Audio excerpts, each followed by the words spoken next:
Hello students, let's resume our Haryana GK quick revision series. आजकल हमारा चल रहा है एचएसएससी का CET group C and D के प्री और मेंस के जो भी प्रीवियस ईयर्स में एग्जाम्स हुए हैं उन्हीं को सॉल्व कर रहे हैं हम। तो आज हमारा है ग्रुप सी का प्री का एग्जाम्स जो कि कंडक्ट हुआ था 5 नवंबर 2022 को और शिफ्ट है इसकी सेकेंड। कल हमने किया था फर्स्ट शिफ्ट का, आज है सेकेंड शिफ्ट का। So without wasting time today's first question is A, B तथा सी ने एक व्यापार में क्रमशः 80,000 रुपये, 40,000 रुपये तथा 80,000 रुपये निवेश किए। 6 मास के बाद ए चला गया। यदि 8 मास के बाद कुल लाभ 40,050 रुपये हुआ है तो लाभ में बी का भाग कितना है। तो देखते हैं कैसे सॉल्व करेंगे इसको। ए का निवेश था 80,000 रुपये, बी का निवेश था 40,000 रुपये और सी का निवेश था 80,000 रुपये। क्या करेंगे, ए बी सी का लाभ का अनुपात निकालेंगे पहले हम। ए अनुपात में बी अनुपात में सी। तो ए का कितना है 80,000 गुणा में 6, क्योंकि 80,000 इसने लगाए थे 6 महीने के लिए। 6 महीने के बाद तो ये ए चला गया था व्यापार छोड़कर। उसके बाद है बी ने लगाए थे 8 महीने के लिए और सी ने भी लगाए थे 8 महीने के लिए। तो तीनों का अनुपात हो जाएगा 3:2:4। ये शॉर्ट फॉर्म में कर देंगे इसको। कुल लाभ हो गया हमारे पास 40,050 रुपये। तो बी का लाभ कितना हो जाएगा, जो बी का पार्ट है 2 बटे में होता है कुल 3 + 2 + 4। तो ये हो गया 3 और 2 5 और 4 9 गुणा में 40,050। तो डिवाइड करके इसको आ जाएगा 8,900 रुपये। यहाँ पर पूछा है बी का कुल लाभ। अगर आपसे पूछा होता ए का कुल लाभ तो हम लगाते 3/9 गुणा में 40,050, या सी का कुल लाभ तो 4/9 गुणा में 40,050। चलिए नेक्स्ट करते हैं क्वेश्चन। एक बर्तन में 40 लीटर दूध है, इसमें से 4 लीटर दूध निकालकर उसकी जगह पर 4 लीटर पानी डाल दिया गया है। ऐसा ही कार्य 2 बार और किया गया है। अब बर्तन में कितना दूध रह गया होगा। तो देखते हैं सॉल्यूशन। 40 लीटर दूध में से 4 लीटर दूध निकाला तो कितना बच गया हमारे पास, बचा हुआ दूध हो गया 1 - 4/40। 4/40 तो मतलब 1/10 भाग निकाल लिया तो हमारे पास बच गया 9/10 भाग। 2 बार और सेम दोहराने पर बचा हुआ कितना होगा हमारे पास 9/10, 9/10, 9/10। ये हमारे पास बचा हुआ दूध है 2 बार और करने पर ऐसे। तो टोटल कितना दूध बच गया हमारे पास 40 का 3 बार 9/10 कर देंगे तो ये हो जाएगा 29.16 लीटर, जो कि है option B. Next is A B से 30% अधिक कुशल है और दोनों एक साथ काम करते हुए एक कार्य को पूरा करने में कितना समय लेंगे, जबकि एक अकेला उस कार्य को 23 दिन में पूरा कर सकता है। तो देखिए कुल कार्यक्षमता क्या हो जाती है, दक्षता गुणा में समय। दक्षता मतलब जो कितना काम कर सकता है। तो बी की दक्षता हमने माना है 10, तो ए की क्या है, ए की उससे 30% अधिक है। तो 30% अधिक करेंगे तो ये हो जाएगी 13। तो कुल कार्य कितना हो गया 13 गुणा में 23 बराबर में 299 इकाई। 23 इसलिए है क्योंकि 23 दिन में काम पूरा करता है इसलिए। तो 13 गुणा में 23 बराबर में हो गया 299। एक साथ काम करने पर उनकी दक्षता क्या हो जाती है 13 + 10, मतलब 13 ए की है और बी की है 10, तो दोनों की टोटल हो गई 23। और ए + बी द्वारा किया गया कार्य कितना हो जाएगा, किया गया कार्य और लगा हुआ समय कितना है 299। कुल कार्य है 299 इकाई अभी अभी हमने किया, और उसको डिवाइड कर देंगे कि दोनों ने मिलकर जितना कार्य किया तो यह है 23। 23 से डिवाइड किया तो ये हमारे पास आ जाएगा 13 दिन। 13 दिन इसका सही आंसर हो जाएगा कि अगर बी अकेला दोनों एक साथ काम करेंगे तो एक कार्य को पूरा करने में कितना समय लगेंगे, तो ये लगेगा 13 दिन का समय लग जाएगा। नेक्स्ट क्वेश्चन इज 6 घंटियां एक साथ बजती हैं और बाद में क्रमशः 2 सेकंड, 4 सेकंड, 6 सेकंड, 8, 10 और 12 सेकंड के अंतराल से बजती हैं। तो 30 मिनट में ये 6 घंटियां एक साथ कितनी बार बजेंगी। तो इन सब का सबसे पहले क्या करना होता है, इन सब का निकालेंगे हम एलसीएम। 2, 4, 6, 8, 10, 12, इनका एलसीएम हो जाएगा 120। प्रति 120 सेकंड 2 मिनट बाद ये घंटियां साथ बजेंगी, मतलब हर 120 सेकंड के बाद ये घंटियां जो है ये इकट्ठी बजेंगी। तो 120 सेकंड मतलब होते हैं 2 मिनट, तो हर 2 मिनट के बाद ये बजेगी। तो ये क्या है 6 घंटियां एक साथ कितनी बार बजेंगी, तो 15 मिनट में ये बजेंगी 30/2। सॉरी 30 मिनट में बजेंगी 30/2, क्योंकि हर 2 मिनट बाद बजती हैं, लेकिन प्लस में 1 करेंगे क्योंकि 1 सबसे पहले जो बजी थी, ठीक है, तो वो हो जाएगी, तो 1 एक्स्ट्रा हो जाएगी। तो यहाँ पर 30/2 15 प्लस में 1 तो कितना हो गया 16। 16 बार एक साथ बजेंगी ये घंटियां। दो अभाज्य संख्याओं x और y का एलसीएम है 161, जिसमें कि x is greater than y, x जो है वो बड़ी है। 3y माइनस एक्स का मान क्या हो जाएगा? तो दो अभाज्य संख्याओं का एलसीएम है 161।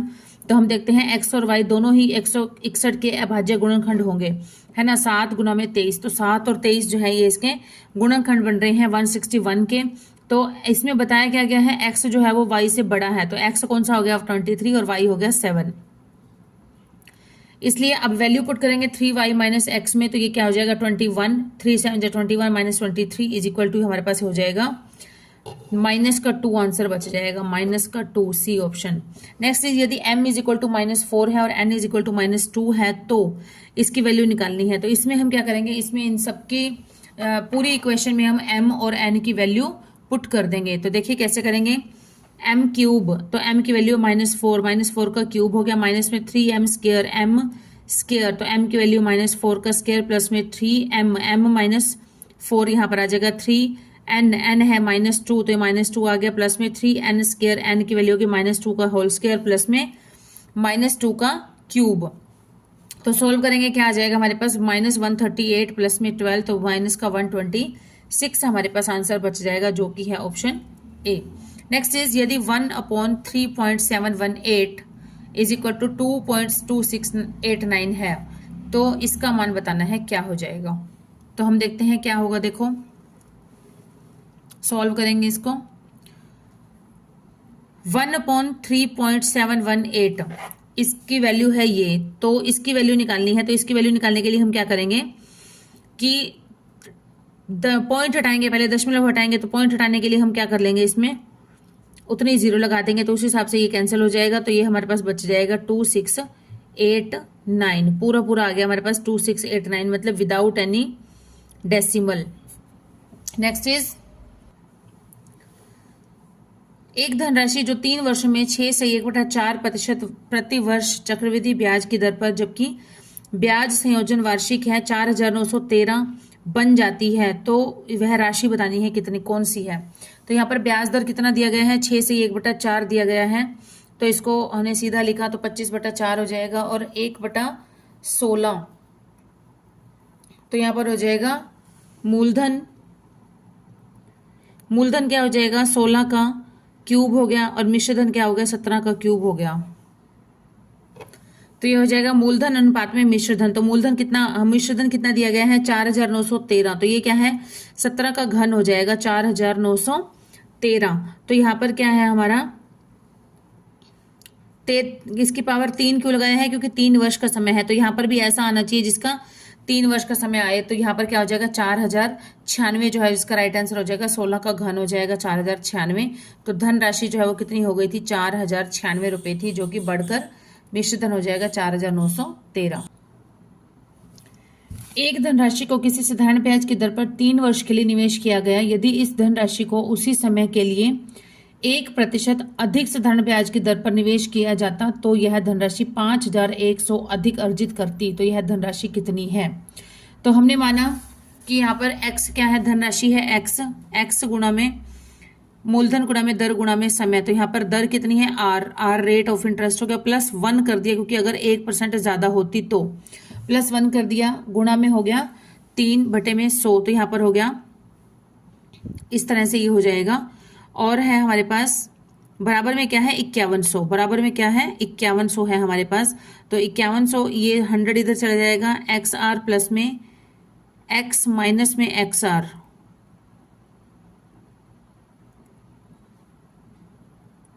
तो यहाँ पर x की वैल्यू हो जाएगी हमारे पास 1,70,000। नेक्स्ट क्वेश्चन इज एक समकोण त्रिभुज की एक भुजा की लंबाई दूसरी भुजा की लंबाई की दुगनी है तथा कर्ण की लंबाई 10 सेंटीमीटर है, तो त्रिभुज का क्षेत्रफल क्या होगा, ये हमने निकालना है। तो देखिए कि समकोण त्रिभुज में पाइथागोरस प्रमेय होती है, एक भुजा है x तो दूसरी क्या है उसकी डबल है, तो दूसरी हो जाएगी 2x, और कर्ण हमें गिवन है 10 सेंटीमीटर होता है। तो कर्ण का वर्ग बराबर में लंब का वर्ग प्लस में आधार का वर्ग, आधार का वर्ग प्लस में लंब का वर्ग। तो ये इसको सॉल्व करेंगे तो आ जाएगा x स्क्वायर प्लस में 4x स्क्वायर, 5x square is equal to 100, तो x square is equal to 100/5 20 आ गया। तो यहाँ पर आ गया त्रिभुज का क्षेत्रफल। क्षेत्रफल निकालने का फॉर्मूला क्या होता है, 1/2 गुणा आधार गुणा ऊंचाई। तो यहाँ पर आधार कितना है, आधार है हमारे पास, हमने निकाला अभी x, ये आ गया 2√5 है, गुणा में ऊंचाई कितनी है, ऊंचाई है हमारे पास इसका डबल है, तो डबल ऊंचाई कितनी हो जाएगी, 2 गुणा में 2√5। तो यहाँ पर टोटल आ जाएगा 4 × 5 = 20 सेंटीमीटर स्क्वायर, 20 स्क्वायर सेंटीमीटर, 20 वर्ग सेंटीमीटर, ये हमारा इसका आंसर आ जाएगा। नेक्स्ट है, किसी दूरी को तय करते समय A तथा B की चालों में 3:4 का अनुपात है और A को गंतव्य स्थान पर पहुंचने के लिए B से 30 मिनट अधिक लगे, तो गंतव्य A को गंतव्य स्थान पर पहुंचने में कितना समय लगा। तो देखते हैं कैसे करेंगे। A तथा B की चालों का अनुपात कितना है, 3:4 है, तो A तथा B को लगे समय का अनुपात कितना हो गया, 4:3, क्योंकि समय का अनुपात है तो समय जो है इससे उल्टा हो जाता है, 4:3। तो यहाँ पर कितना लगा समय, आधा घंटा लगा, आधा घंटा ज्यादा लगा, तो A को गंतव्य स्थान पर पहुंचने में लगा समय 4 गुणा में 1/2, तो 2 घंटे हो गया। तो A को कितना समय लगा, 2 घंटे। तो यहाँ पर आ गया answer, A is the right answer. Next one is, एक 80 लीटर मिश्रण में दूध और पानी का अनुपात 7:3 है। इस मिश्रण में कितना पानी डाला जाए जिससे कि मिश्रण में दूध और पानी का अनुपात 2:1 हो जाए। तो देखते हैं 80 लीटर पानी में दूध पानी कितना है, 7:3 है। तो यहाँ पर क्या है, 56 और 24, मतलब 80 लीटर दूध है ना टोटल। तो यहाँ पर इनको हमने डिवाइड कर लिया 7:3 के अनुपात से, 56 अनुपात में 24 आ गया। पानी मिलाने पर दूध तथा पानी का अनुपात है 2:1 होना चाहिए। पानी मिलाने पर दूध की मात्रा अपरिवर्तित रहेगी, पानी मिलाने पर दूध की मात्रा जो है वो अपरिवर्तित रहेगी, कितनी है, 56 है तो 56 ही रहेगी। और कुल मिश्रण कितना है, 2 + 1 गुणा में 28, तो ये कितना हो जाएगा, 84 हो जाएगा। मिलाया गया पानी कितना हो गया, 84 माइनस में 80 बराबर में 4 लीटर पानी जो है वो मिलाया गया था। नेक्स्ट क्वेश्चन इज, एक आयताकार कमरे के फर्श की विमाएं हैं 4 मीटर बढ़ाने पर 4:3 के अनुपात में हो जाती हैं और 4 मीटर घटाने पर 2:1 के अनुपात में हो जाती हैं। तो कमरे के फर्श की विमाएं क्या होंगी। तो देखिए, कमरे की दिशाएं हमने मान लिया x तथा y हैं, तो यहाँ पर क्या हो जाएगा,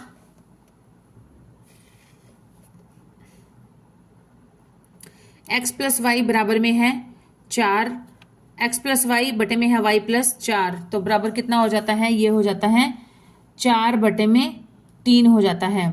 और 4 मीटर घटा, यहाँ पर 4 आएगा, यहाँ पर ये x + 4 आएगा, यहाँ पर ये गलत दिया हुआ है, y नहीं आएगा। अगर दोनों को 4 बढ़ा दिया जाए, x + 4 लंबाई भी और चौड़ाई भी, तो इसका रेशियो हो जाता है 4:3 का। तो सॉल्व करेंगे तो आ जाएगा 3x - 4y = 4। और 4 मीटर घटाने पर क्या हो जाता है, x - 4 y - 4 = 2/1, तो 2:1 का अनुपात हो जाता है। तो इसको सॉल्व करेंगे, इसको सॉल्व करके हमारे पास आ जाएगा x - 2y = -4। तो अब इसको इक्वेशन 1 एंड इक्वेशन 2 दोनों को सॉल्व करेंगे। सॉल्व करने से क्या बन जाएगा हमारे पास,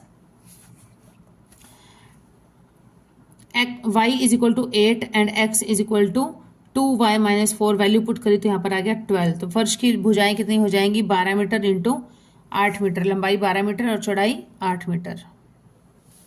यदि √2, अगर √2 का मान है 1.4142, तो √2 - 1 अपन में √2 + 1 का होल स्क्वायर रूट किसके बराबर होगा। तो इसमें वैल्यू पुट कर देंगे हम लोग, वैल्यू पुट करेंगे इसकी। पहले सबसे पहले क्या करेंगे, रैशनलाइजेशन, डेनोमिनेटर का रैशनलाइजेशन करेंगे, हर का परिमेयकरण करेंगे। कैसे, जो हर का नीचे ये जो भिन्न दी जाती है नीचे की √2 + 1, तो इसके अपोजिट साइन से, जैसे बीच में प्लस है तो माइनस से, माइनस है तो प्लस से, अपोजिट साइन से ऊपर और नीचे दोनों जगह मल्टीप्लाई कर दिया जाता है। तो कैसे करेंगे इसको, √2 - 1 अपॉन में √2 + 1 इंटू, कैसे करेंगे, यहाँ प्लस है तो माइनस माइनस से मल्टीप्लाई कर देंगे, √2 - 1 अपॉन में √2 - 1। कोई फर्क नहीं पड़ता इससे, क्योंकि सेम ही नंबर से ऊपर नीचे मल्टीप्लाई किया हमने सिर्फ अपने सॉल्व करने के पर्पज से ऐसा किया है। तो देखिए इसको कैसे करेंगे, a - b और नीचे हो जाएगा a - b a + b। तो इसको करेंगे a - b का होल स्क्वायर, √2 - 1 का होल स्क्वायर अपॉन में ए प्लस बी, ए माइनस बी क्या हो जाएगा, ए स्क्वायर माइनस में बी स्क्वायर। तो फॉर्मूला होता है तो ए स्क्वायर में हो जाएगा 2 का स्क्वायर रूट, 2 का स्क्वायर माइनस में 1 का स्क्वायर, तो स्क्वायर रूट का स्क्वायर रूट कट जाएगा, स्क्वायर से स्क्वायर रूट कट जाएगा, तो यहाँ पर आ जाएगा ऊपर बचा स्क्वायर रूट 2 माइनस 1 का होल स्क्वायर अपॉन में 2 माइनस 1 मतलब 1, तो पूरे का होल स्क्वायर रूट। तो यहाँ पर सॉल्व करके हमारे पास आंसर आ जाएगा square root 2 minus 1, square root 2 की वैल्यू गिवन है 1.4142 माइनस 1, तो यहाँ पर बच गया 0.4142, यही हमारा राइट आंसर हो जाएगा जो कि है ऑप्शन ए। नेक्स्ट इज यदि ए बी सी का औसत m है तथा A B plus B C plus C A is equal to 0 है तो ए स्क्वायर बी स्क्वायर और सी स्क्वायर का औसत क्या होगा। तो देखिए ए बी सी का m हो गया, a plus b plus C upon में 3 इज इक्वल टू m, ये तो औसत का फॉर्मूला हो गया, a plus b plus c is equal to 3m। दोनों पक्षों का वर्ग करेंगे, ये हम अपने सॉल्व करने के लिए, क्योंकि हमें ए स्क्वायर बी स्क्वायर सी स्क्वायर की वैल्यू निकालनी है, औसत निकालना है, तो इसलिए हम इसको करके देखते हैं क्या बनेगा। A plus b plus c का होल स्क्वायर क्या हो जाएगा हमारे पास, a square plus b square plus c square plus में 2a 2bc 2ab 2bc 2ca is equal to 9m square. तो यहाँ पर हमारे पास बच गया a B plus B C plus C a, इसकी वैल्यू हमें गिवन है, कितनी है, इसकी वैल्यू है हमारे पास 0, तो इसकी वैल्यू रख देंगे 0, 2 कॉमन लेके इन सब में से वैल्यू रख दी 0, तो यहाँ पर आ गया 0, a square plus b square plus c square is equal to 9m square, ये हमें वैल्यू आ गई। लेकिन अब हमें निकालना क्या है, इसका निकालना है, हमें औसत निकालना है, तो इसका औसत हो जाएगा क्या, a square plus b square plus c square upon में 3 is equal to 9m square upon में 3, तो यहाँ पर क्या हो जाएगा,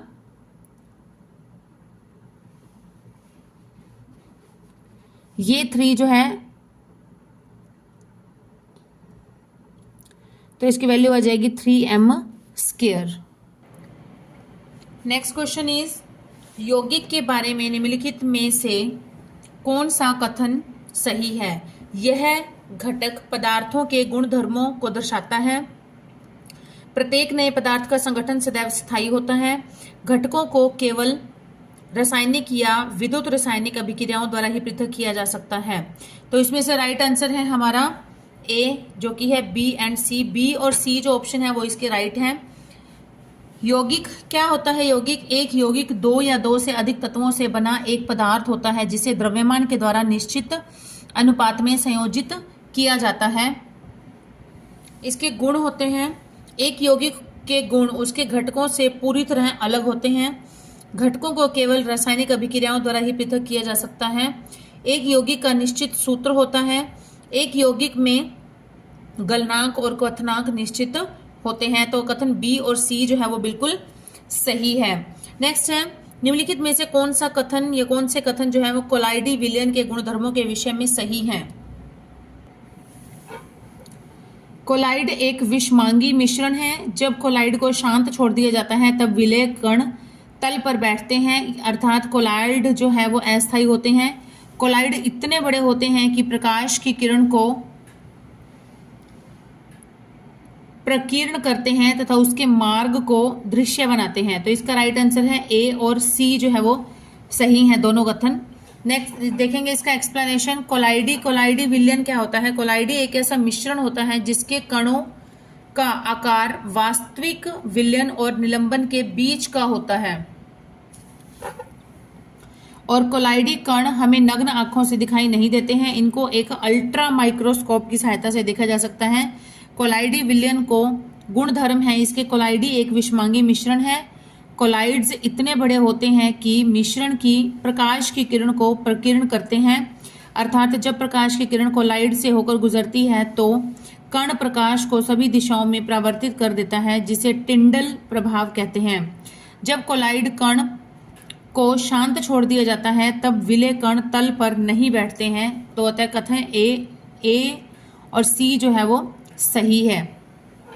नेक्स्ट इज 68वें राष्ट्रीय फिल्म पुरस्कारों में फीचर फिल्म श्रेणी में किस फिल्म को सामाजिक मुद्दों पर बनी सर्वश्रेष्ठ फिल्म घोषित किया गया था। तो यह किया गया था डी फ्यूनरल फिल्म है, फ्यूनरल, और यह है मराठी भाषा की फिल्म है।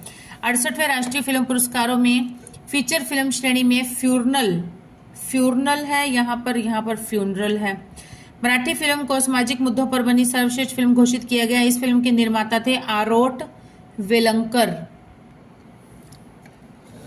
जनांकीय संक्रमण एक अवधारणा जिसे फ्रैंक नोटेस्टीन ने 1945 में विकसित किया था, आर्थिक विकास तथा डैश के संबंधों की व्याख्या करती है। तो यह करती है आर्थिक विकास और जन्म तथा मृत्यु दर की व्याख्या करती है। जनांकीय संक्रमण एक अवधारणा है जिसे फ्रैंक नोटेस्टीन ने 1945 में विकसित किया। यह अवधारणा आर्थिक विकास और जन्म तथा मृत्यु दर के संबंधों की व्याख्या करती है। इस सिद्धांत के तहत जनसंख्या वृद्धि दर, जन्म दर और मृत्यु दर के बीच संबंधों पर निर्भर रहती है। नेक्स्ट इज सामान्यतः निम्नलिखित में से किसी भूमंडलीकरण का परिणाम नहीं माना जाता है। तो यह नहीं माना जाता है शुल्क अवरोध। शुल्क अवरोध को भूमंडलीकरण का परिणाम नहीं माना जाता है। शुल्क अवरोध से आशय है कि अंतर्राष्ट्रीय व्यापार को सीमित करने के लिए लगाए जाने वाले शुल्क नियम या फिर विनियम हैं, जिसका उपयोग विदेशी प्रतिस्पर्धा से घरेलू उद्योग को फायदा पहुंचाने के लिए किया जाता है। नेक्स्ट इज छोटा नागपुर के पठारी क्षेत्र में निम्नलिखित में से कौन से उद्योग अधिकांशतः संकेंद्रित हैं? तो कौन से उद्योग हैं? तो यह है हमारे पास लौह और इस्पात उद्योग। छोटा नागपुर के पठारी क्षेत्र में लौह और इस्पात उद्योग ज्यादातर केंद्रित हैं। इस क्षेत्र में लौह और इस्पात उद्योगों के लिए अनुकूल परिस्थितियां हैं। एक नृत्य मुद्रा में नटराज की कांस्य प्रतिमा का संबंध किससे है? नृत्य मुद्रा में कांस्य की प्रतिमा का संबंध किससे है? तो किससे है? यह शिव से। शिव का जो तांडव नृत्य है, तांडव नृत्य को दर्शाती है। जो नटराज मुद्रा है भगवान शिव के तांडव नृत्य को दर्शाती है। नटराज की मूर्ति में शिव को ब्रह्मांड में सभी गतिविधियों का स्रोत दिखाया गया है। नटराज मुद्रा में शिव का पैर उठा हुआ है जो कि मोक्ष का प्रतीक है। Next is built in exception import error कब आता है? तो यह आता है जब पूछे गए मॉड्यूल की व्याख्या ना की गई हो। जब पूछे गए मॉड्यूल की व्याख्या ना की गई हो तब ये वाला एरर आता है। कौन सा error? Built in exception import error. Built in exception import error. Next is कौन सा एक database management system DBMS database management system नहीं है? तो यह कौन सा नहीं है? माइक्रोसॉफ्ट एक्सेल जो है ये डाटाबेस नहीं है। मोंगोडीबी ये है, माई एसक्यूएल है, ओरेकल है, लेकिन माइक्रोसॉफ्ट एक्सेल जो है ये डाटाबेस मैनेजमेंट सिस्टम नहीं है। Microsoft Excel database management system नहीं है। डेटाबेस मैनेजमेंट सिस्टम का इस्तेमाल डेटा को स्टोर करने, उसमें से डेटा निकालने और उस पर क्वेरी चलाने के लिए किया जाता है।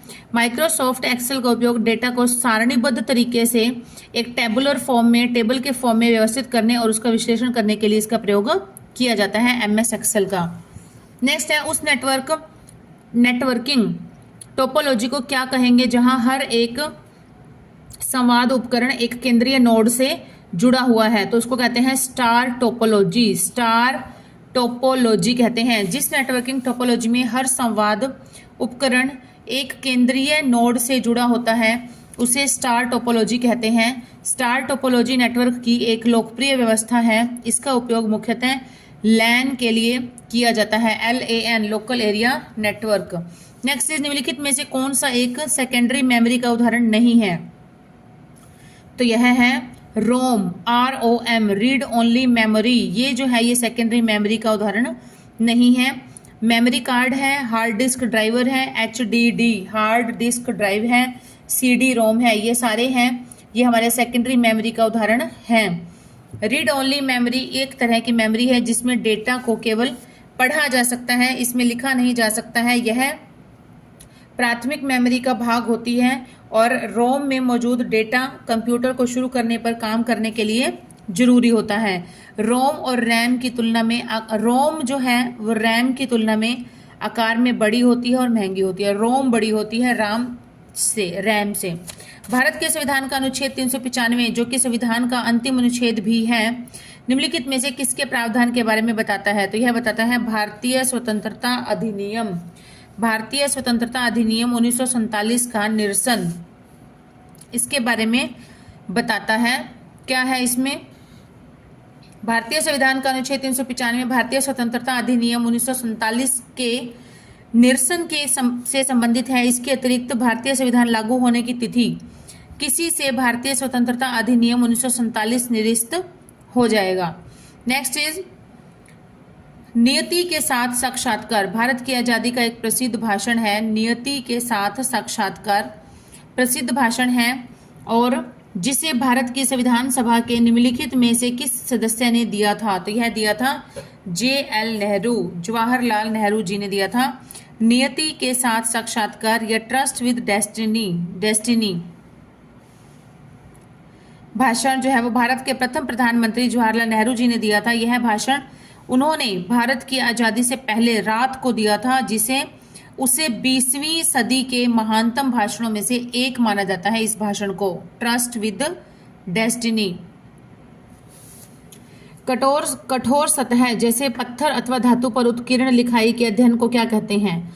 तो यह कहते हैं पुरालेख शास्त्र। पुरालेख शास्त्र कठोर सतह जैसे पत्थर या धातु पर उत्कीर्ण लिखाई के, कठोर सतह जैसे पत्थर या धातु पर लिखाई के अध्ययन को कहते हैं एपिग्राफी। एपिग्राफी या फिर पुरालेख शास्त्र, पुरालेख शास्त्र कहते हैं। और अभिलेखों को प्रचार, स्मृति या निर्धारित करने के लिए ठोस धातु या पत्थर पर उत्कीर्ण किया जाता है। अभिलेखों का प्रयोग प्राचीन काल से ही हो रहा है। नेक्स्ट है मतदाता जंक्शन। मतदाता जंक्शन का संबंध किससे है? इसका संबंध है मतदाताओं को जागरूक बनाए रखने के लिए भारत निर्वाचन आयोग द्वारा बनाई गई रेडियो श्रृंखला है ये मतदाता जंक्शन। भारतीय निर्वाचन आयोग के सहयोग से आकाशवाणी के द्वारा मतदाता जागरूकता पर एक नया साप्ताहिक कार्यक्रम मतदाता जंक्शन शुरू किया गया। इसे देश भर में FM रेनबो, FM गोल्ड एवं आकाशवाणी के मुख्य चैनलों पर सुना जा सकता है। नेक्स्ट इज निम्नलिखित में से कौन सा शब्द आनी प्रत्यय से बना हुआ है? आनी प्रत्यय से तो देखिए शिवानी, दर्शनीय, धनी, चायदानी। तो यहाँ पर कौन कौन से बनते हैं? देखो शिवानी बनता है, शिव प्लस आनी। दर्शनीय ई लगा है, धनी में ई लगा है, चायदानी में दानी लगा है। तो यहाँ पर कौन सा बना? सही जो है वो हमारा कौन सा है? राइट आंसर ए है, शिवानी। और शिवानी के और कौन कौन से हो जाएंगे? आनी के जैसे देवरानी, देवर प्लस आनी, जेठानी, जेठ प्लस आनी, नौकरानी, नौकर प्लस आनी, सेठानी, सेठ प्लस आनी, शिवानी, शिव प्लस आनी। तो इस तरह से ये हो जाएगा, इसका राइट आंसर हो जाएगा। नेक्स्ट इज विराम चिन्ह की दृष्टि से निम्नलिखित वाक्यों में से अशुद्ध वाक्य बताना है, कौन सा है? उसने बताया कि वे सुबह सुबह घर छोड़ देंगे। अरे सांप विस्मयादिबोधक है ये।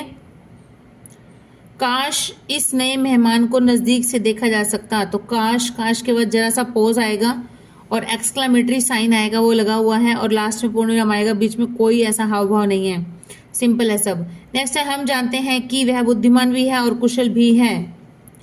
तो यहाँ पर ये भी सही है, लेकिन गलत कौन सा है? ये है उसने बताया कि वे सुबह सुबह घर छोड़ देंगे। तो यहाँ पर इसको शुद्ध करके कैसे लिखेंगे? उसने बताया कि वे सुबह घर छोड़ देंगे। बताया की आ गया ना, तो की आ गया, तो यहाँ पर ये इनडायरेक्ट स्पीच हो गया यहाँ पर, इसलिए ये कोमा भी नहीं आएगा।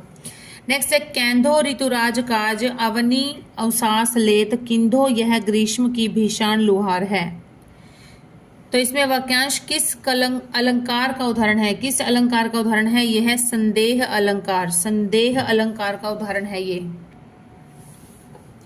संदेह अलंकार जब किसी व्यक्ति का वस्तु को देखकर मन में संशय का भाव प्रदर्शित हो तो वही संदेह अलंकार होता है। इसमें उपमेय और उपमान में समानता होने के कारण उपमान होने का संशय उत्पन्न हो जाता है। नेक्स्ट इज दिए गए किसी शब्द में उपसर्ग का प्रयोग हुआ है? तो यहाँ पर क्या है? दार, जार, चार, ये तो खुद ही उपसर्ग हैं। उपसर्ग का यूज करके बनाया है सदाचार।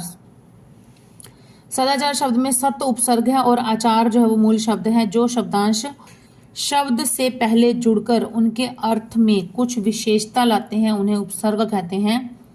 जैसे प्रबल, प्रबल, प्रा प्लस जय, प्राजय, सम प्लस चय, संचय। नेक्स्ट इज आग के लिए उपयुक्त पर्यायवाची शब्द कौन सा नहीं है? आग, आग के लिए होता है अग्नि, अनल, अनल नहीं होता, अनल। अनल जो है अग्नि, अनल, पावक, अनिल, अनिल, अनिल जो है ये हवा का होता है, अनिल। अनिल जो है ये हवा का पर्यायवाची होता है, ये आग का पर्यायवाची नहीं होता। बाकी तीनों जो है वो ठीक है, आग, अग्नि, अनल, पावक, अनल, पावक, ठीक है। तो यहाँ पर क्या है, आग शब्द के पर्यायवाची हैं अनल, पावक, कृषाणु, कृषाणु, अग्नि, दहन, अग्नि, दहन, धूमकेतु, हुताशन, वैश्वानर, शुचि आदि हैं। नेक्स्ट है पर्यायवाची शब्द उद्याचल। उद्याचल शब्द के लिए सर्वाधिक उपयुक्त वाक्यांश कौन सा है? उद्याचल, उदय, उदय, उदय मतलब उदय होना, सूर्य का उदय होना, जहां से सूर्य का जन्म होता है, उदय होता है। सूर्य जिस पर्वत के पीछे से निकलता है या उदय होता है उसे कहते हैं उद्याचल, जिस पर्वत के पीछे से। उद्याचल शब्द के लिए सबसे उपयुक्त वाक्यांश है, यह एक कल्पित पर्वत है जिसके पीछे से सूर्य का उदय होना माना जाता है। पुराणों के अनुसार उद्याचल जो है वो पूर्व दिशा में स्थित एक पर्वत है जहां से सूर्य निकलता है। नेक्स्ट इज पुरुषोत्तम। पुरुषोत्तम शब्द समस्त शब्द का विग्रह होगा पुरुषों में उत्तम। तो यहाँ पर तत्पुरुष समास का कौन सा भाव होगा? अधिकरण, अधिकरण में पर, क्योंकि जब तत्पुरुष समास कहा जाता है तो कर्ता ने कर्म को करण से अपादान, अधिकरण में पर, अधिकरण में पर। तो यहाँ पर पुरुषोत्तम शब्द में अधिकरण, अधिकरण तत्पुरुष समास है। पुरुषोत्तम शब्द का सामासिक विग्रह है कि जो पुरुषों में उत्तम हो। अधिकारिक अधिकरण तत्पुरुष समास में पहला पद अप्रधान है और दूसरा पद प्रधान होता है। इसमें कारक की विभक्ति में और पर का लोप हो जाता है, पर का लोप हो जाता है। नेक्स्ट इज वर्तनी की दृष्टि से अशुद्ध शब्द का चयन कीजिए। अशुद्ध शब्द कौन सा है? दैहिक, विधिवत, श्रीमती, तब्थ, प्रतिष्ठ। तो इसका राइट आंसर हो जाएगा हमारा दैहिक। दैहिक जो है वो अशुद्ध शब्द है। दिए गए शब्दों में दैहिक शब्द जो है वह अशुद्ध है, दैहिक नहीं होता, दैहिक होता है। द को बड़ी ए की मात्रा आती है, इसमें इक प्रत्यय है और देह जो है वो मूल शब्द है। दैहिक शब्द का अर्थ है शारीरिक या देह से उत्पन्न होना। नेक्स्ट इज निम्नलिखित शब्दों में से कौन सा शब्द क्रिया का पर्यायवाची रूप दर्शाता है? हकलाना, हकलाहट, बिठाना, बिठलाना। क्रिया का प्रेरणार्थक बिठाना, सी है इसका सही आंसर, सी। कैसे? क्रिया का वह रूप जिसमें कर्ता समय काम ना करके किसी दूसरे को काम करने के लिए प्रेरित करता है उसे कहते हैं प्रेरणार्थक क्रिया। जैसे बिठाना, बिठवाना, खिलाना, खिलवाना, लिखना, लिखाना, लिखवाना, पढ़ाना, पढ़वाना, नहा। यहाँ पर क्या है? बिठाना शब्द जो है वो प्रेरणार्थक शब्द रूप दर्शाता है। नेक्स्ट इज निम्नलिखित में से किस लकोक्ति का भावार्थ जो है वो सुसंगत नहीं है? तो यहाँ पर काला अक्षर भैंस बराबर, निरक्षर होना, बहती गंगा में हाथ धोना, असंभव कार्य को संभव करना। मन चंगा तो कठौती में गंगा, यदि मन शुद्ध है तो घर में भी तीर्थाटन का फल मिल जाता है। आ बैल मुझे बात, जानबूझकर विपत्ति में पड़ना। तो यहाँ पर सुसंगत नहीं है, जो सही नहीं है वो कौन सा है? हमारा सेकंड वाला जो है ये सही नहीं है। बहती गंगा में हाथ धोना, असंभव कार्य को संभव करना बिल्कुल गलत है। बहती गंगा में हाथ धोना इसका मतलब होता है किसी अवसर का लाभ उठाना, किसी आए हुए अन्य अवसर का लाभ प्राप्त करना। संयुक्त वाक्य के समानाधिकरण उपवाक्यों में निम्न में से किस प्रकार का संबंध नहीं पाया जाता है? नेक्स्ट इज संयुक्त वाक्य को समानाधिकरण उपवाक्यों में इसमें से किस प्रकार का संबंध नहीं पाया जाता है?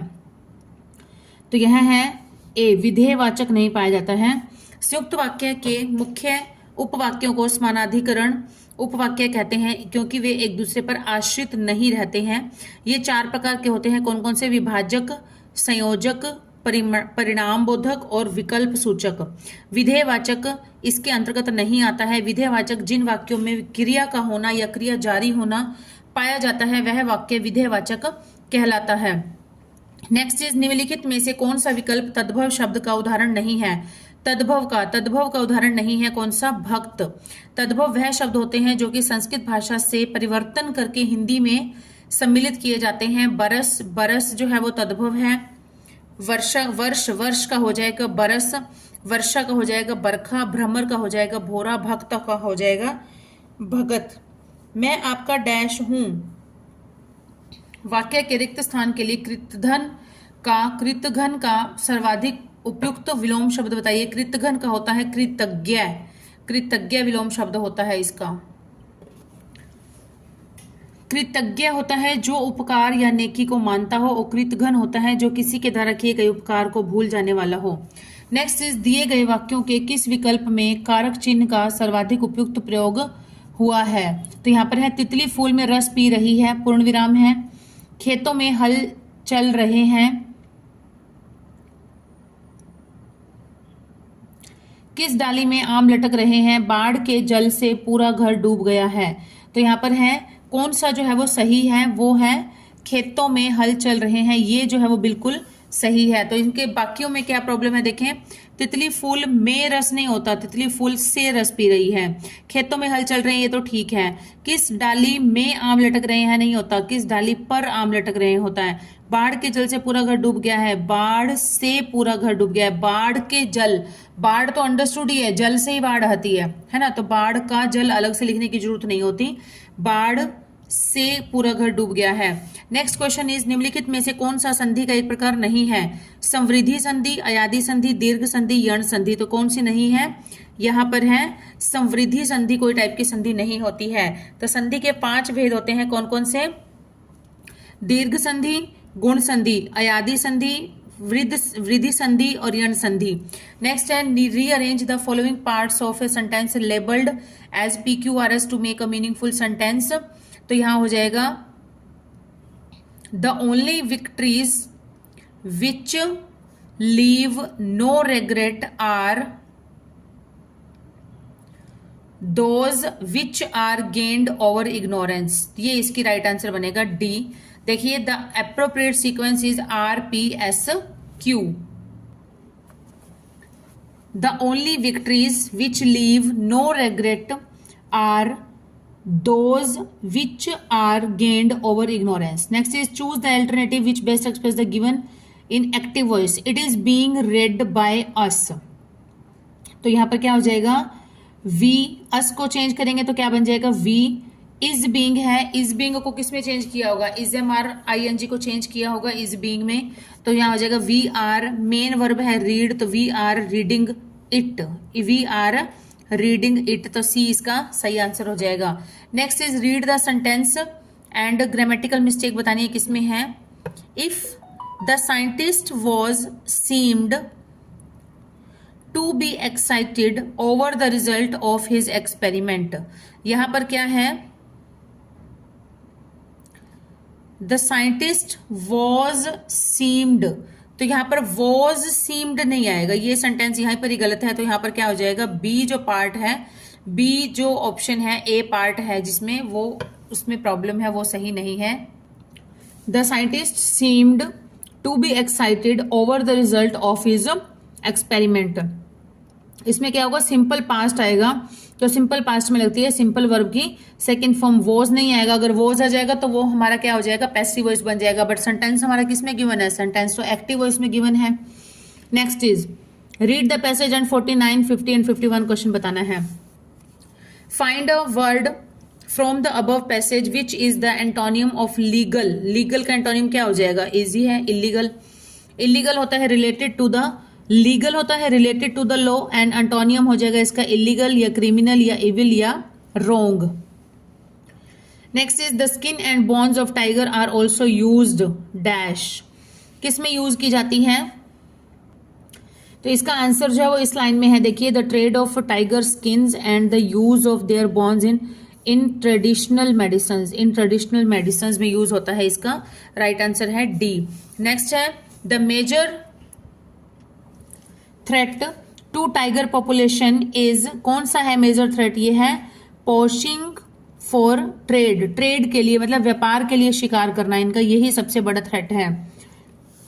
Next is which of the phrases given below should replace the phrase underline in the following sentence to make in grammatically correct. Common acceptability then, तो इसको कैसे लिखेंगे? कॉमन एक्सेप्टेबिलिटी नहीं आएगा, कॉमन एक्सेप्टेबल देन बी आएगा इसका। Common acceptability नहीं आएगा, एक्सेप्टेबल आएगा। She showed courage in advocating policies which were not commonly acceptable then. Next is choose the most appropriate preposition to fill in the blank. Visitors in the garden are prohibited dash walking on the grass. तो यहाँ आ जाएगा prohibited के साथ fixed लगती है, कौन सी लगती है? फ्रॉम। प्रोहिबिटेड के फिक्स्ड प्रपोजिशन होती है from. Visitors in the garden are prohibited from walking on the grass. Prohibited means to forbid या टू प्रिवेंट, निषेध करना, मना करना। Next is which one is the correct indirect narration of the following? He said 2 and 3 is 5। He said तो simple हो जाएगा, he said that, क्योंकि ये क्या है? 2 and 3 is 5, ये एक ट्रूथ है, ये लॉजिकल ट्रूथ है, ठीक है, लॉजिक है। 2 और 3 क्या होते हैं? 5 ही होते हैं। लेकिन इसलिए यहाँ पर, लेकिन नहीं, इसलिए यहाँ पर क्या हो जाएगा? इसका जो मेन हमारा जो टेंस है वो चेंज नहीं होगा। वेदर चाहे हमारी जो रिपोर्टिंग वर्ब है वो चाहे प्रेजेंट में हो, चाहे पास्ट में हो, चाहे फ्यूचर में हो। पास्ट में जैसे सैड, लेकिन इसका टेंस जो अंदर का चेंज नहीं होगा, इसलिए वॉज वर ये बिल्कुल गलत हो गए। वर आर भी नहीं आएगा, तो यही बिल्कुल एज इट इज आ जाएगा। He said that 2 and 3 is 5, तो D is the right answer. Universal fact है ये, इसलिए चेंज नहीं होगा कुछ भी इसके अंदर, टेंस चेंज नहीं होगा। Fill in the blank with the most appropriate option given. He was advised dash the seminar without preparation, तो यहां पर आएगा he was advised to not to attend, to not attend, not to attended, not to attend आना चाहिए, not to attend. To के पास साथ बात तो कभी भी सेकेंड फॉर्म नहीं आती है। He was advised not to attend the seminar without preparation, तो यहाँ पर है he was advised not to attend the seminar without preparation. तो यहाँ पर ए ऑप्शन में तो अटेंडेड है, लेकिन सी में है नॉट टू अटेंड, तो यहाँ पर ये ए नहीं आएगा, सी ऑप्शन आएगा, सी इसका राइट आंसर हो जाएगा, नॉट टू अटेंड हो जाएगा। Next is choose the alternative which best expresses the meaning of the underlined idiom a hair breadth. He had a hair breadth escape from the accident, तो यहाँ पर होएगा अ hair breadth, मतलब अगर इसका हम मीनिंग समझना चाहें तो क्या हो जाएगा? अ हेयर ब्रेड्थ मतलब एक बाल जितनी दूरी पर रह गया था उसका एक्सीडेंट। तो जैसे हम कहते हैं लेस देन, मतलब less than 1 second, less than a second, तो सेकेंड से भी कम, लेस देन सेकेंड के भी 10वें भाग से या 10वें भाग से भी कम समय में वो बिल्कुल जरा सा ही पलक झपकने से भी पहले वो सेकेंड से बच गया इतने समय से। तो यहाँ पर क्या हो जाएगा? अ हेयर ब्रेड्थ का मतलब हो जाएगा नैरो, मतलब बहुत ही शॉर्ट प्लेस से, डिस्टेंस से। A hair breadth a very small distance और अमाउंट, या इसको कहेंगे हम शॉर्ट में नैरो, सिंगल वर्ड में। Life history of a man written by himself, अगर कोई लाइफ हिस्ट्री है अपने द्वारा लिखी जाने वाली जीवनी, उसे क्या कहते हैं? ऑटोबायोग्राफी। बाय हिमसेल्फ है तो ऑटोबायोग्राफी हो जाएगा। अगर life history of a man written by any another person तो वो हो जाएगी हमारी बायोग्राफी। ओके, नेक्स्ट इज हो जाएगी बायोग्राफी, सी है, ऑटोबायोग्राफी कहते हैं इसको। Select the word that is most similar in the meaning. Prosaic, prosaic का मीनिंग क्या हो जाएगा? अनइंस्पायरिंग, अनइंस्पायरिंग इसका मीनिंग हो जाएगा। प्रोसाइक मतलब यूजिंग द स्टाइल और diction of prose as opposed to poetry, तो पोएट्री के बिना हो तो उसको कहते हैं uninspiring. Find out the correctly spelled word, तो करेक्टली स्पेल्ड है इसमें थिसॉरस, THESAURUS, THESAURUS, एस। तो ये है थिसॉरस, अ बुक या electronic resource that lists words in group of synonyms and related concepts. Next is find out the correctly spelled. इसमें से correctly spelled कौन सा है? D, pretentiousness, the quality of behaving or speaking in way that makes someone appear more important or intelligent than they actually are। pretend करना, जैसे हम बोलते हैं pretend से ये वर्ड बना है pretentious। नेक्स्ट इज हरियाणा में राज्य शैक्षिक अनुसंधान एवं प्रशिक्षण परिषद की स्थापना कब हुई थी? क्या होता है ये? जैसे NCERT होता है NCERT, वैसे ही ये क्या होता है? SCERT होता है, state council of education research and training. तो इसकी स्थापना हुई थी 1979 में हुई थी। हरियाणा में राज्य शैक्षिक अनुसंधान एवं प्रशिक्षण परिषद SCERT की स्थापना अप्रैल 1979 में हुई थी।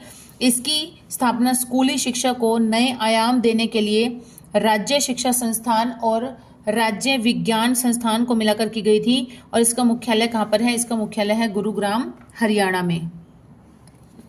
हरियाणा के किस जिले में सरस्वती शुगर मिल स्थित है? तो यह है यमुनानगर में। सरस्वती शुगर मिल हरियाणा के यमुनानगर जिले में स्थित है। सरस्वती शुगर मिल्स लिमिटेड एक सार्वजनिक कंपनी है जिसे 20 जुलाई 2000 को निर्मित किया गया था। नेक्स्ट इज हरियाणा का राज्य पशु कौन सा है? तो यह है काला हिरण। हरियाणा का राज्य पशु है काला हिरण, या फिर इसे कहते हैं कृष्ण मृग। काले हिरण को अंग्रेजी में कहते हैं ब्लैक बक, और कहीं पर इसका नाम श्याम मृग भी लिखा आता है। श्याम मृग भी लिखा हुआ आता है। भारतीय वन्य जीव अधिनियम के तहत काला हिरण अत्यधिक संकटग्रस्त प्राणी है, और इसका जो साइंटिफिक नेम है वो है एंटीलोप सर्विकाप्रा। नेक्स्ट इज किस जिले को हरियाणा के मुख्य द्वार के नाम से जाना जाता है? तो यह हमें पता है कौन सा है किला? बहादुरगढ़ का किला। इसे कहते हैं गेटवे ऑफ हरियाणा। बहादुरगढ़ किले को हरियाणा का प्रवेश द्वार कहा जाता है। किले का निर्माण 1658 ईस्वी में नवाब सैफ खान द्वारा किया गया था, और बाद में 1837 में एक सिख शासक महाराजा करम सिंह के द्वारा इसे पुनर्निर्माण किया गया था। हरियाणा डैश के लगभग 300 मील उत्तर में स्थित है। तो किसके 300 मील उत्तर में स्थित है? तो यह हमें पता है किसके? कर्क रेखा के। हरियाणा कर्क रेखा से लगभग 300 मील उत्तर में स्थित है, और यह भारत के उत्तरी भाग में स्थित है। हरियाणा की राजधानी चंडीगढ़ है। यह पड़ोसी राज्य पंजाब के साथ साझा की गई है। हरियाणा का गठन कब हुआ था? 1 नवंबर 1966 को हुआ था, पंजाब से अलग होकर। हरियाणा में होम रूल आंदोलन के प्रचार का श्रेय किसे जाता है? तो यह जाता है होम रूल आंदोलन का पंडित नेकीराम शर्मा को। हरियाणा में होम रूल आंदोलन के प्रचार का श्रेय पंडित नेकीराम शर्मा को जाता है। पंडित नेकीराम शर्मा ने 1919 रोलेट एक्ट विरोधी आंदोलन चलाया था। 1920 से 22 में असहयोग आंदोलन में अहम भूमिका निभाई थी। बाल गंगाधर तिलक ने 28 अप्रैल 1916 को पुणे में होम रूल लीग की स्थापना की थी, पुणे में। नेक्स्ट इज और हरियाणा में होम रूल आंदोलन का प्रचार किया था पंडित नेकीराम शर्मा ने। निम्नलिखित में से किसे हरियाणा का ताजमहल कहा जाता है? तो यह कहते हैं शेख चिली का मकबरा। हरियाणा के कुरुक्षेत्र जिले के थानेश्वर शहर में बने शेख चिली के मकबरे को हरियाणा का ताजमहल कहा जाता है।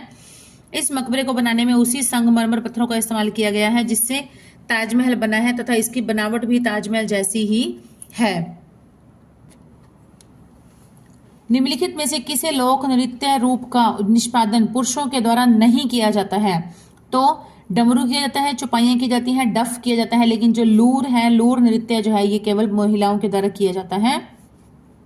लूर नृत्य उत्तरी भारत के हरियाणा राज्य का लोकप्रिय पारंपरिक लोक नृत्य है। इस नृत्य का निष्पादन होली के अवसर पर केवल महिलाओं द्वारा किया जाता है। यह हरियाणा के बांगर क्षेत्र में प्रचलित है। और लूर का शाब्दिक अर्थ क्या होता है? लड़की होता है, बालिका होता है। पंडित लक्ष्मीचंद का जन्म हरियाणा के निम्नलिखित में से किस गांव में हुआ था? तो इनका जन्म हुआ था जाटी कला गांव में। पंडित लक्ष्मीचंद का जन्म हरियाणा के सोनीपत जिले के जाटी कला गांव में हुआ था। उनका जन्म 1903 में एक गोत्र ब्राह्मण परिवार में हुआ था। पंडित लक्ष्मीचंद को हरियाणवी संगीत, सांग और रागनी शैलियों का सूर्य कवि कहा जाता है। हांसी में स्थित तथा पृथ्वीराज चौहान द्वारा बनवाए गए अस्सीगढ़ के किले का निर्माण किस सदी में हुआ था? तो यह हुआ था 12वीं सदी में। हमें पता है तराइन का प्रथम युद्ध हुआ था 1191 में, और तराइन का द्वितीय युद्ध हुआ था पृथ्वीराज चौहान और मोहम्मद गौरी के बीच में हुआ था।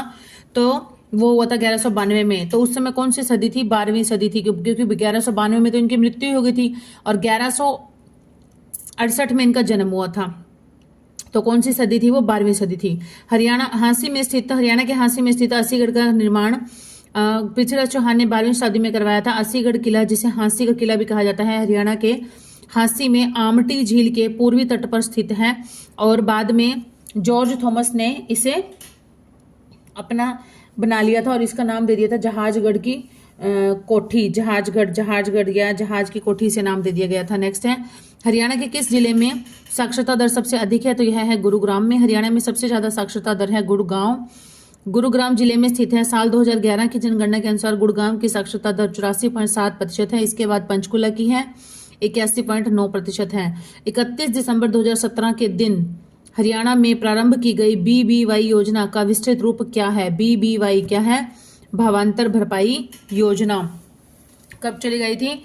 ये चलाई गई थी 31 दिसंबर 2017 को। हरियाणा में किस वर्ष प्रत्यक्ष लाभ अंतरण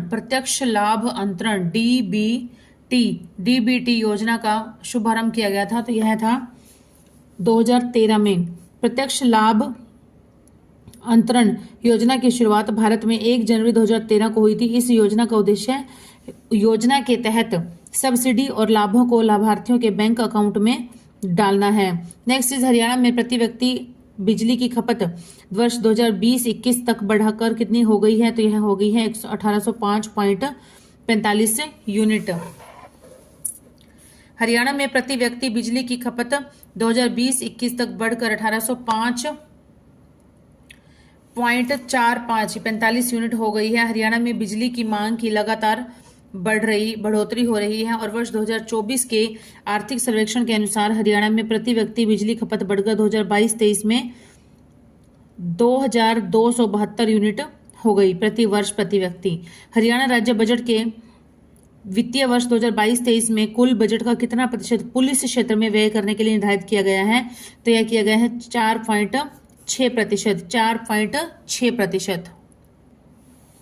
हरियाणा राज्य बजट के वित्तीय वर्ष 2022-23 में कुल बजट का 4.6% पुलिस क्षेत्र में व्यय करने के लिए निर्धारित किया गया है।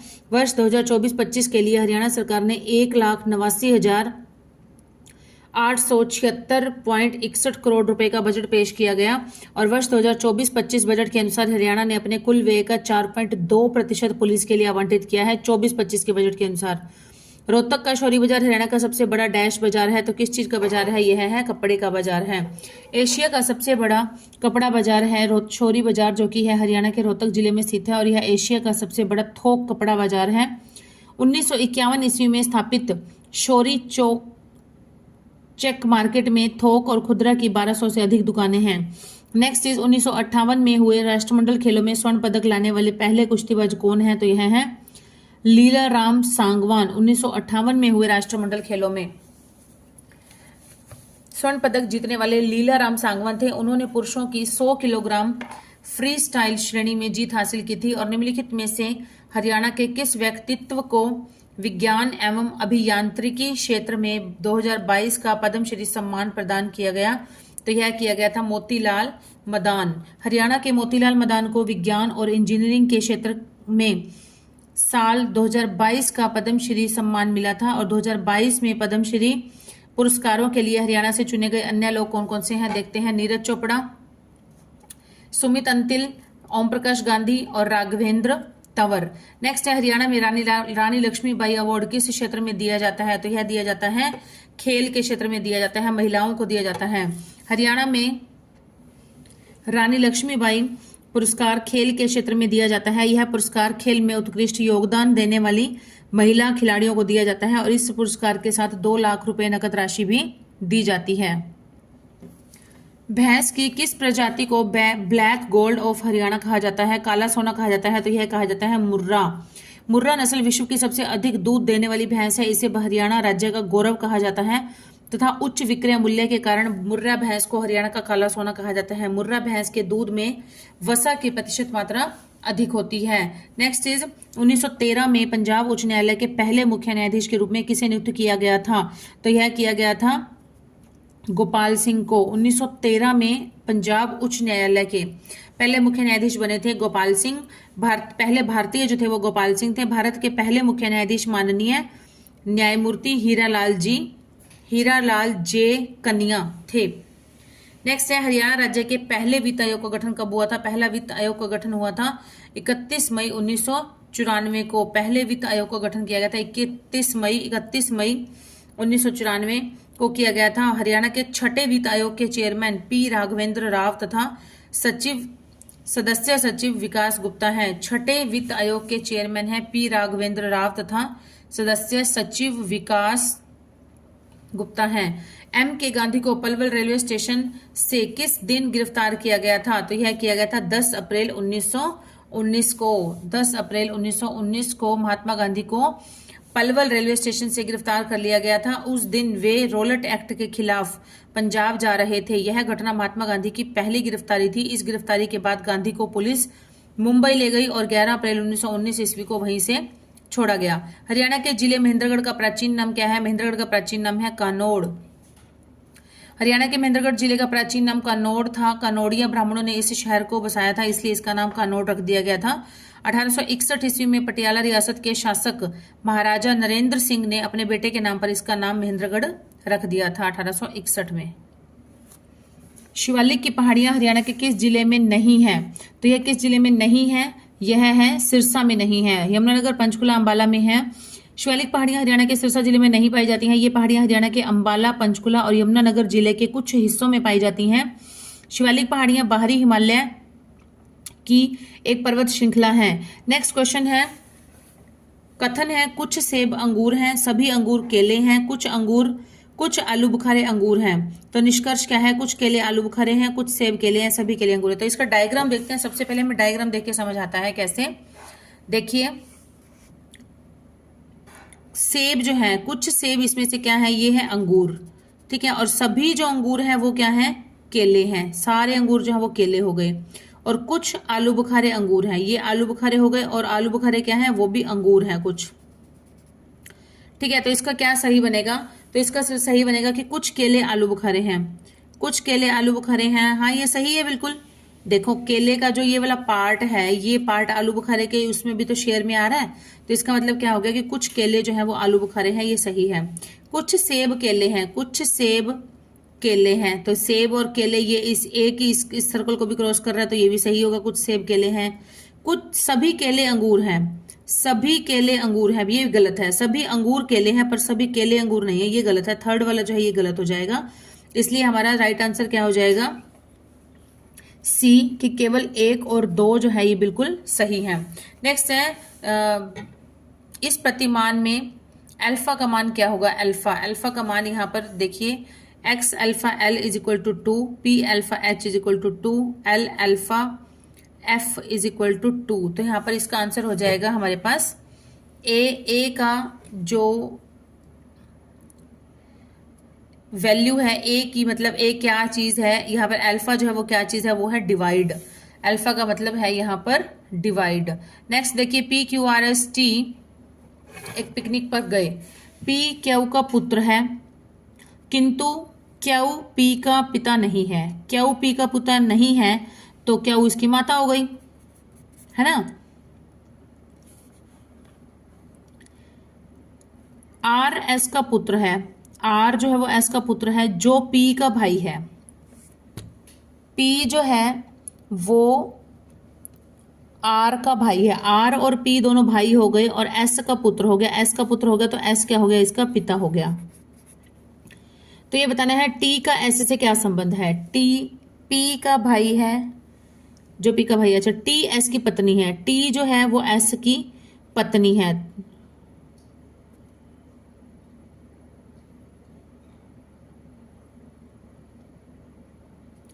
देखते हैं इसको। यहां पर क्या है कि जो P है वो R का क्या हो गया? P जो है वो R का हो जाएगा चाचा। P है जो R का चाचा हो जाएगा। क्यू जो है P क्यू का पुत्र है। P जो है वो क्यू का पुत्र हो गया, ठीक है। और P और S जो हो गए क्या हो गए? दोनों आर एस का पुत्र है, जो पी का भाई है, जो पी का भाई है मतलब एस पी का भाई है। पी और एस जो हो गए वो दोनों भाई हो गए, और आर क्या हो गया, आर एस का पुत्र हो गया, आर एस का पुत्र हो गया। तो आर एस का पुत्र हो गया, तो पी एस का भाई है, तो इसका क्या बना, एस का जो भाई है वो पी है, और जो आर है वो एस का बेटा है, तो ये क्या हो गए, चाचा भतीजा हो गए। पी जो है वो आर का चाचा हो गया, ठीक है, पी जो है वो आर का चाचा हो जाएगा। नेक्स्ट क्वेश्चन इज, किसी एक कूट भाषा में एक्स वाई जेड ए को 1 2 3 4 और इसको ये लिखा जाता है, तो उसी कूट भाषा में क्या लिखा जाएगा। तो हम देखते हैं ए एक्स जी ई, इसको कैसे लिखा गया है, एक्स को 1, वाई को 2, जेड को 3, ए को 4, ई को 7, एफ को 8, मतलब इसी कोड के अनुसार क्या हो जाएगा, ए एक्स जी ई, ए हो जाएगा 4, एक्स हो जाएगा 1, जी हो जाएगा 9, इसी में से अच्छा ये डिजिट छांट लेना है, तो 14197 इसका आंसर आ जाएगा। नेक्स्ट है, 3 सहेलियां अमिता, बबीता और चंचल एक रेस्तरां में गई। जब बिल मिला तो अमिता ने बबीता द्वारा दी गई राशि का 3/5 दिया, और बबीता ने चंचल द्वारा दी गई राशि का हाफ दिया, 1/2 दिया। तो यदि 360 रुपए के बिल का भुगतान किया गया है तो बबीता ने कितनी राशि का भुगतान किया। तो देखते हैं, अंकिता, बबीता, चंचला, तीनों का हम देखते हैं कैसे बनेगा। अंकिता है, अमिता है, जो भी है, अमिता ने बबीता द्वारा दी गई राशि का 3/5 दिया, मतलब कि अगर अमिता ने 3 दिया तो बबीता ने 5 दिया। और अंचला ने कितना दिया, अंचला ने दिया बबीता ने चंचल द्वारा दी गई राशि का 1/2 दिया, तो चंचल ने दिया 1/2, मतलब इसका हो जाएगा 10 हो गया। तो यहां पर बबीता का बिल का भुगतान कैसे हो जाएगा, 360 गुणा में 5 बटे में कुल कितना है, 3 5 और 10 तो 18 हो गया, तो यह आ जाएगा 100 रुपए। तो बबीता ने कितनी राशि का भुगतान किया, बबीता ने दिए 100 रुपए। नेक्स्ट इज, नीचे दिए गए शब्द के वर्ण का प्रयोग करके बनाए ना जा सकने वाले, जो नहीं बन सकते,